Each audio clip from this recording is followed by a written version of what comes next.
Good morning, good morning. Welcome to Ask the Expert, an award-winning daily live show from 8:30 a.m. to 9 a.m. to help small businesses. Now, this is the final show of 2020, and this will be back in 16 days, but I'm honored to be hosting the final show of the year. If you've got any questions, ask them in the comments or use the hashtag QBATE on Twitter. And if you need any more advice, join the official Intuit QuickBooks SMB community group on Facebook. Accountants and business experts are on hand 24/7. Now, during the live session, we're going to be running a poll as well. So please do engage with that. And I'll be going through the results at the end of this session. The question on our lips today, and the question I want you guys to answer at home is, are you optimistic about business growth in 2021? So we're looking to assess some optimism out there for all things business in 2021. So make sure you do answer that question. I'm going to go through the results at the end. We've had some surprising results so far this year in 2020, so make sure you go and get involved in that. So then, who am I? For those kind of tuning in and wondering who on earth I am, my name is Tom, or online TGE, my initials. So effectively, I've got a load of businesses, and I'm also a social media dreaded influencer as well. So I'm going to run through what I've been up to for the sort of past 5-10 years, and also more specifically my plans for 2021, what I've got coming up going ahead. There are a few things that I've got bubbling, a few things that kind of January is going to kick off pretty aggressively. So I'm going to go into that as well. So I'm going to give you a little rundown. Apologies if you've heard this already. Apologies if you already know me, but I can't assume everyone knows who I am. I'm not that big time yet. So as I said, my name's Tom. Currently, I have a day job in finance, actually, and I have a load of small businesses. So effectively, I started 7 or 8 years ago. I went to university. I studied law. And when I came out, I went into investment banking. And I also started a fitness company at the same time with my twin brother. It's called LDN Muscle, or LDNM. If you're in the fitness world, you've probably heard of it. I don't know if that's cocky saying that, but you probably would have heard of that. And that's been running since 2013 now. We incorporated that company, effectively doing digital downloads, fitness plans, basically having a personal trainer in your pocket. Since then, we've had a #1 app. We have written a book with Penguin, which is quite cool. We've been on TV, we've done loads of stuff. It's just been absolutely crazy. We've got a supplement business on the side of it. We've got a clothing business, and we've also got an education part of it as well. So that business is kind of, it's flying, it's still going. We've kind of adapted over the years, and recently with COVID, we've had to adapt that as well. So I'll go into that. So that is one string to my bow. And I'll just bring you up to the current day as well, what I kind of do on a daily basis. Obviously, as I said, I'm in finance. I've got a day job in finance, believe it or not, still. I actually left that in March, and I went back into it quite recently. I got offered something working from home, and I thought, do you know what? Screw it. I'm just going to do that. So I've been working from home since sort of June, July. And yeah, it's all been going well. Quite enjoying the working from home vibe. Offices and kind of small talk and gathering around the water cooler isn't for me. So I've actually quite enjoyed that. So there we go. And I've also got a load of other little businesses as well. So recently, my girlfriend and I started a dog clothing business. I have a car park storage business. I actually sold one of my companies in the middle of lockdown. I had a air freshener business, actually, selling car air fresheners that look like emojis. What else do I do? I've got loads of things. It's honestly, I just forget on a daily basis what I've got to do. It's kind of almost firefighting. So 2021 then, we'll go over that because I'm sure many of you have heard all my blurb before. And if you follow me on social media, you'll see what I'm up to on a daily basis. I'm kind of constantly working with my businesses and kind of pushing them and doing bits and bobs on there. So for those of you tuning in that already follow me on social media, that stuff's quite boring. 2021 plans then. As I said at the beginning, I have got a fitness company, and fitness being fitness, January is the biggest time of the year. So at the moment, my brother and I, my twin brother and I, we're currently working on a whole new set of digital download programs. They are huge kind of, I'd say workout plans, but that doesn't really do them enough justice. They're basically enormous programs telling you what to train, when to train, what to eat, when to eat, what supplements to take, how best to make the most of your nutrition out of your meals, whatever. Like everything you need to know, just kind of laid out step by step. whether or not you can go to the gym or not.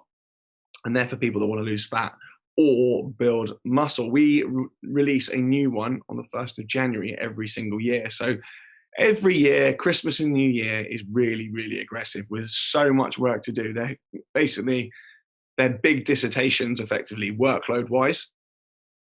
So we basically spend the whole of Christmas, whole of New Year. I mean, some years we've just done all-nighters on New Year's Eve, just kind of with our faces in laptops.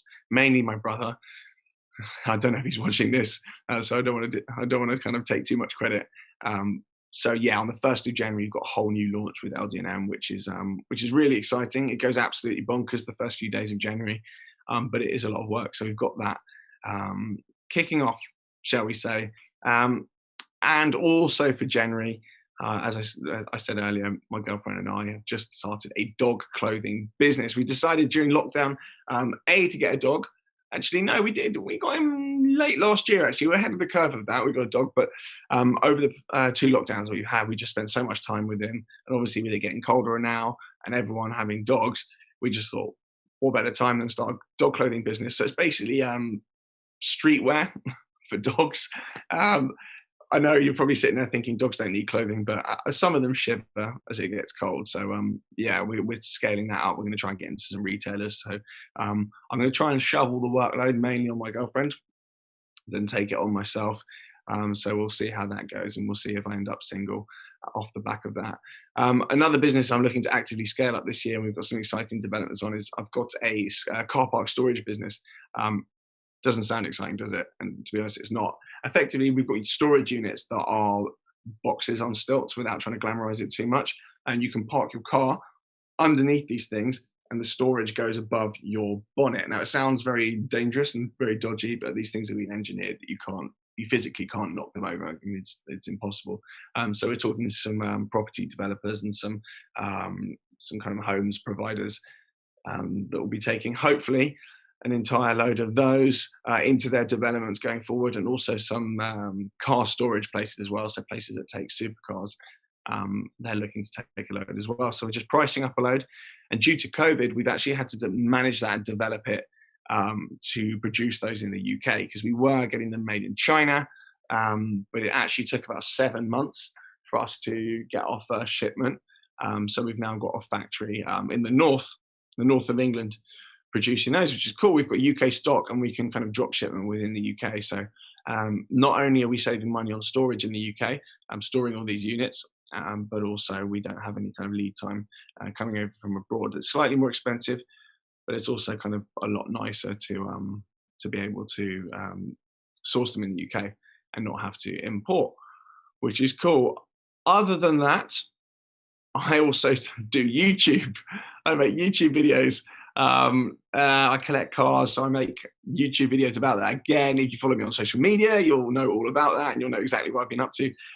But I collect cars, and I make YouTube videos about them. And there's obviously huge amounts of brand campaigns and kind of work surrounding that. Filming the videos and editing the videos is one kind of relatively small aspect of it. The business side of it is negotiating with brands, trying to come up with campaigns, getting adverts shot, getting actually signed off, working within briefs that you're sent, invoicing, chasing people. There's just a huge amount of work on that. I can see some questions coming in, by the way. I can see some questions coming in, so I'm going to start answering them pretty shortly. I can see some exciting ones. Please do keep those coming in. So on the car front, then, it's going to be more of the same from me. Effectively, if you don't watch me, I'll just kind of summarize it. Effectively, I just document my journey, buying cars, collecting them. When they break, I document that. When I'm modifying them, I document that. And when I sell them and I inevitably lose a load of money, I document that as well. And as I say, I work with kind of brands like Shell and like huge brands, basically. But I've also done some work recently in like the grooming space and the more lifestyle space. And I'm hoping to do a little bit more travel with it in 2021 as well, with some kind of trips planned that all got wiped out by COVID, which is good. I'm going to try and get around the world if COVID allows it, which, do you know what, at the moment I don't know, with London going back into where it is now. Who knows? So yeah, that's quite exciting. That does keep me very busy. Obviously, you've got Instagram as well, which, unless you've unless you've really done the influencer stuff, it seems like no work at all, because you're effectively just kind of documenting yourself prattling around. But there is a lot of work behind it all. I could probably do it as a full-time job, and a lot of people do it as a full-time job. But for me, I don't know how kind of mentally stimulating it is. I like having little kind of buns in ovens and kind of fingers in pie. So yeah, maybe one day, but it's quite unreliable, the income as well. You know, YouTube AdSense and brand deals are kind of a little bit sporadic. So I'm not sure. And mortgage providers don't like you telling them you're a YouTuber either. They don't enjoy it. Right.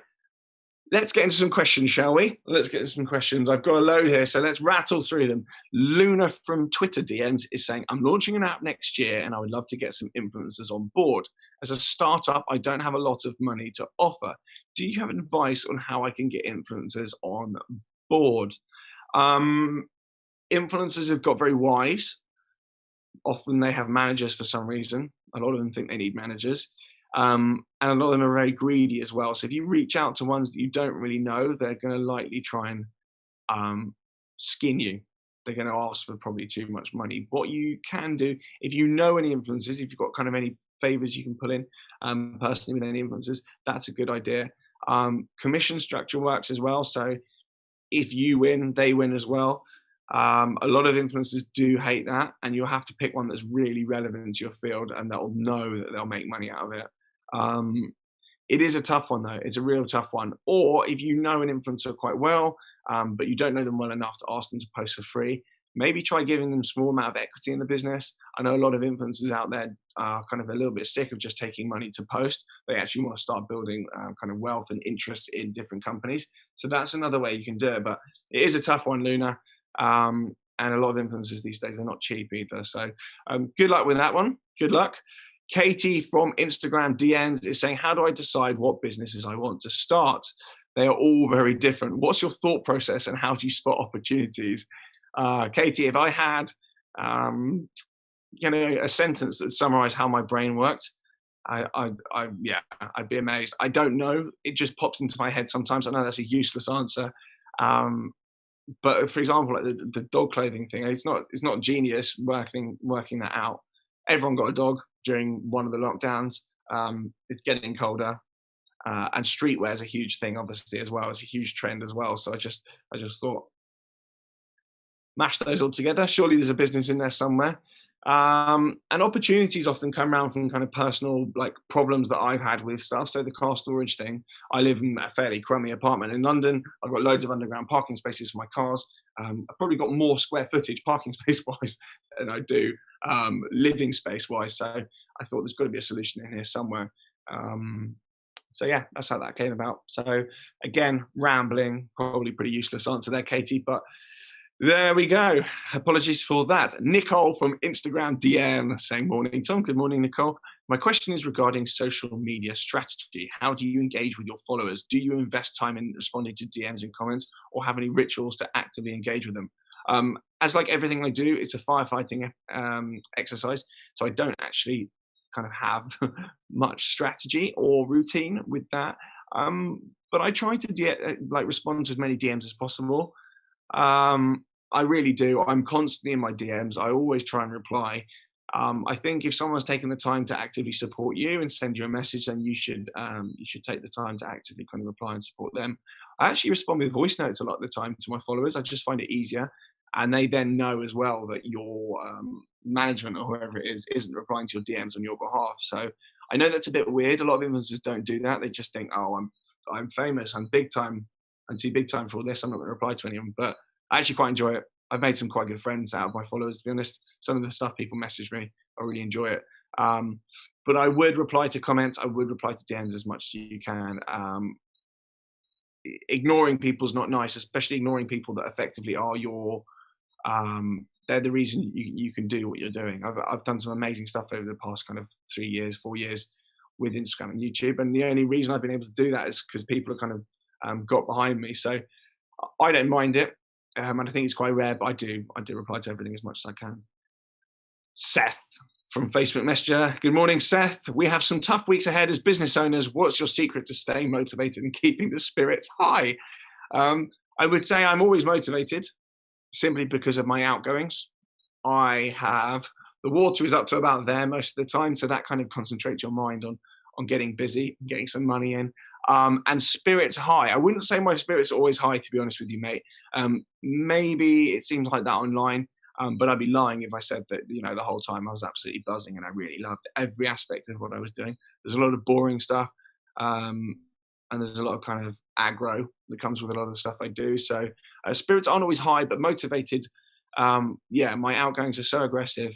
Running a fleet of all those cars and all the storage and insurance and everything that comes with them, and my mortgages. I just bought another house. Like, I have to be motivated, otherwise, yeah, I'll drown. And that's not my way of saying make sure you build up your outgoings to an uncomfortable point, to the point where you you have to keep going, otherwise you drown. But that's personally my secret to be motivated, to be honest. Right, Roberta from Twitter DMs is saying, "Hi Tom, hello Roberta. What does it take to build an apparel business? I have some crazy ideas on printed tees and hoodies with slogans that are very relevant in today's surreal world." I'll be honest with you, clothing is just so saturated. It's such a hard thing to break through and win with. Everyone's tried everything clothing wise. Your best bet, and I know this is the most annoying answer, but if you look at brands like, I don't know if I'm allowed to mention brands actually, but there are brands like, for example, like Rihanna wore one once, like this London-based brand, and it just went through the roof. The next day, everyone wanted it. I think it can be as easy as, or simple, or kind of like, yeah, just your breakthrough can just be a huge celebrity just wearing your item. A lot of the big brands out there are rubbish. They are awful. Again, I'm not going to name any names, but there are some terrible brands with some really unoriginal ideas, quite poor branding really, that have just done well because of who they've been stuck on. So you can have the best brand idea in the world, but unless you kind of get it out there and you get it kind of flying online with kind of celebs and whatever on TV, then I think you're really going to struggle. You're going to need to put some budget behind a marketing campaign otherwise, or you just land up with a celeb randomly wearing it. I think it's extremely hard, and I've never made big money out of apparel. I'm just not creative enough. I think in terms of trying to just get the same t-shirts as everyone else is getting printed up and trying to make money out of that, you're going to struggle. I think you'll need to go back to the drawing board and get some like proper designs and like fully curated clothing line to kind of smash it, which isn't easy at all. It's back and forth with manufacturers with samples and whatever. Good luck with that anyway. Send me a message with what you've got in mind. I'm always keen to see. Mackenzie from Facebook Messenger is asking, what have you learned from running multiple businesses that you wish you knew from the beginning? I wish I knew from the very start, or maybe I don't actually. Might put me off. If you have your own business, particularly if you have a few of them, as soon as you're awake, you're at work. You don't have an office. Your office is in here. As soon as your brain's on, you're in the office, and there's no escaping it. And it's just been like that for years and years and years. So, and it's not always enjoyable either. A lot of the stuff behind running a business is actually pretty boring. It's not just sitting there and kind of doing a Congo with money, spinning around in a chair. Unfortunately, most of it's pretty boring. And also, I think the one bit of sensible advice out of that would be, if you're going to business with people, go into business with people you like and that you trust, and that add something, and that you're clear on what your kind of expectations are from everyone and your shareholding, and what your obligations and your roles are from the start. Because as soon as money starts coming in, those conversations start to become a lot harder to have. Make sure you've got it all in writing. Ali from Facebook Live is saying, "Hi Tom, big fan of yours and your YouTube channel. Cheers, mate. If you could give one bit of advice for young entrepreneurs, what would it be?" I'm kind of echoing what I've just said, really. Just be aware that it's not going to be hugely enjoyable. I know that sounds really depressing. And listen, I'm not sat here making out like I'm Richard Branson. You know, if I knew what I was doing and I was amazing, and I'd smash life, then, you know, I wouldn't be making YouTube videos for a living. I wouldn't be selling dog clothes. I mean, I still haven't cracked it. I'm doing all right, but I still haven't cracked it. So don't think any of this is me preaching, but My one bit of advice for young entrepreneurs is don't be afraid to fail. Try not to chuck too much money in a hole. Try and prove a concept as cheaply as you can before throwing money into it. I know that's really difficult. But in this day and age, with the kind of whole online thing, it's a little bit easier, I think. Because back in the day, you couldn't start a business unless you ran like a TV campaign, and that cost you tens of thousands, or put something all over the underground. But now you can be quite clever with spend on Facebook and stuff, and you can scale stuff up. So yes, hopefully that's helpful. Ali from Facebook Live, nice one, mate. Callum from Facebook Live as well is saying, for your dog brand, how do you source the clothing makers?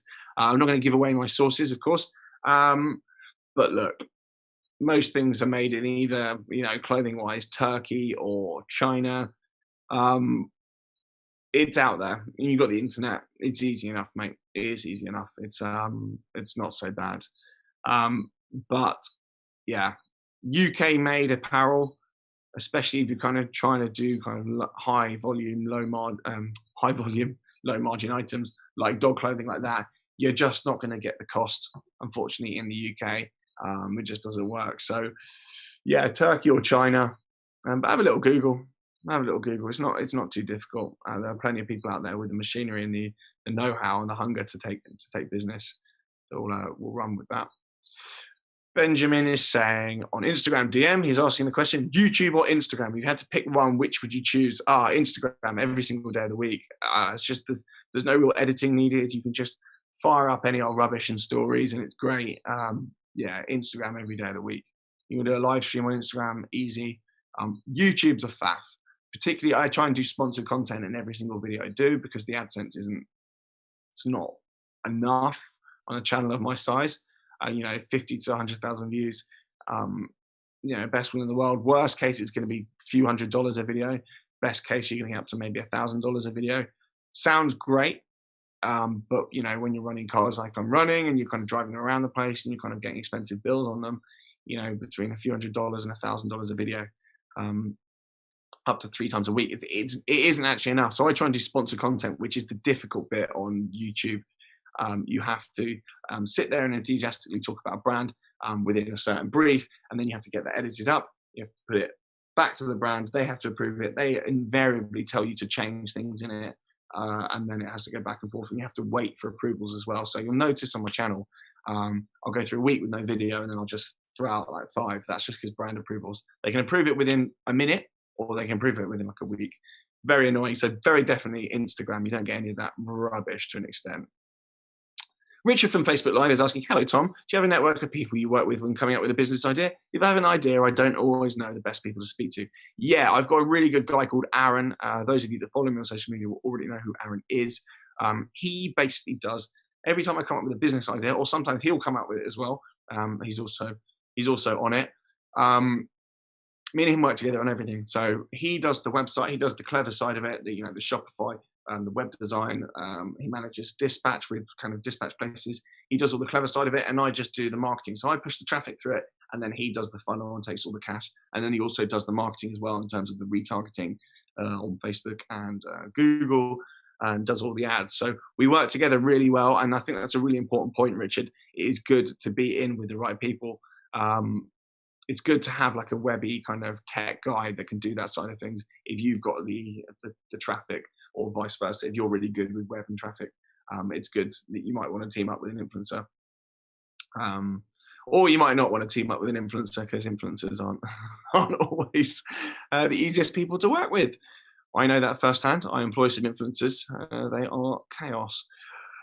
Adrian from Instagram DM is saying, morning TGE, you talked about leaving London in one of your podcasts. Can we expect more videos on YouTube now that you have the opportunity to drive more? Yes, Adrian, we can expect some more. I'm currently at the point where I picked up the keys to my new house a few weeks ago, and I've not really done a huge amount with it since. So I need to furnish the place before I move any cars in there. So we're probably a month or 2 off me actually moving some cars in.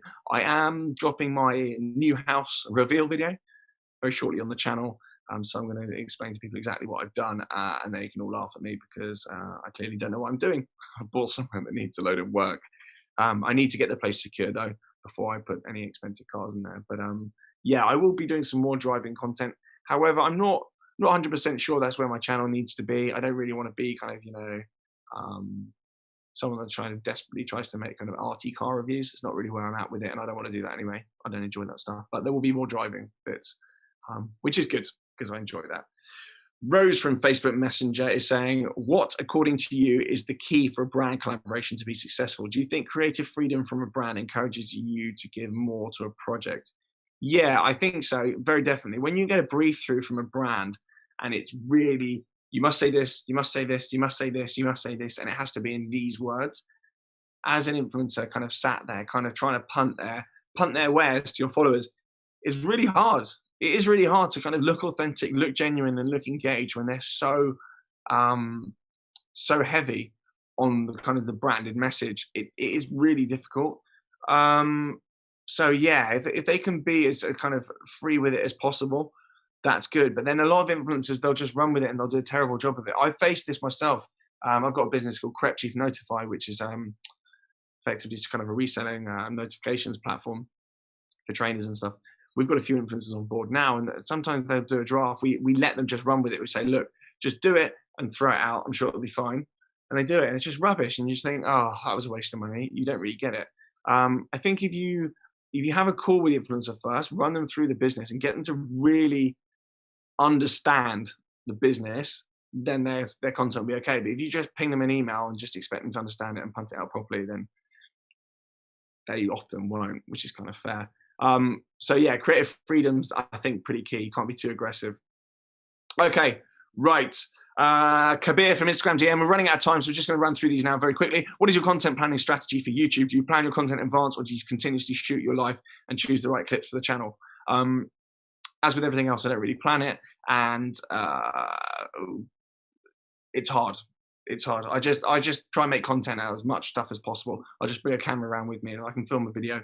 Then I will. But obviously, new cars and stuff, that's all planned. But everything else is just try and smash it, really. And sometimes I'll just record on my phone. I won't even have a camera with me. Gunveer from Facebook Live, very quickly. How do you set your boundaries at your day job so you have enough time to work on yourself and your businesses and time on yourself? Very difficult. It's just a juggling exercise the entire day. Working from home, it's easy now. I'll start earlier and work later on the day job. Yeah, so it's quite tough. It is quite tough. I actually just start really early now, and I kind of go to bed at like 1 or 2. So I'm just kind of mash through it the whole day, firefighting. Ooh, we've got some poll results, people. Some poll results have come in. So at the beginning of this live stream, I asked you, are you optimistic about your business growth in 2021? And interestingly, 71% of you said yes, and 29% of you said no. So 71% of you are optimistic. I am very optimistic about business growth in 2021. I think for every business that's gone under due to cash flow, I think there's an opportunity there. I also think there's been a huge, huge amount of people sat around with money and time and the desire to do something else with their life, which is going to lead to, I think, a huge spike in new businesses. Certainly a load of my friends that are all starting up new businesses. I think we're going to go through a boom. And I think with Rishi kind of extending kind of the financial packages available to everyone, I think we're in for good times. I really do. I think it's going to be almost a kind of post-war type boom. So yeah, I'm very, very optimistic, and I think a lot of you should be as well. Anyway, I think we've got to wrap things up there then. So if you've got any questions, then please get in touch with the QuickBooks support team on Facebook or myself on Instagram. My handle is @TGE_LDNM. Ask the Expert will take a Christmas break, and we'll be back on Monday, the 4th of January with Aaron Patrick. Aaron is an UK Intuit QuickBooks certified trainer and also head of accounts at Bofix. He has a great YouTube channel called Aaron Patrick, the QuickBooks Chap, where he gives you a tour into the world of QuickBooks Online. So make sure you go and check that out. A reminder that if you need any more advice, join the official Intuit QuickBooks SMB community group on Facebook. Accountants and business experts are on hand 24/7. This is not just the final show for Intuit and QuickBooks. It's also the final show from me for this year. So I've done a load of these. I've absolutely loved them. It's been an amazing opportunity to talk to you guys a little bit more sensibly than just shouting at cars. I've absolutely loved it. So if you tune into just this one or any of the other ones, I want to say a huge, huge thank you for tuning into all of them. I hope you have an amazing Christmas. Have an amazing new year. Do look after yourselves. Look after each other. Stay sensible. stay positive. Better times are coming, and this is an amazing opportunity to put some foundations down for an amazing year ahead next year. So thank you so much, guys. Look after yourselves, and I'll see you all very soon. See you in the new year. Ciao.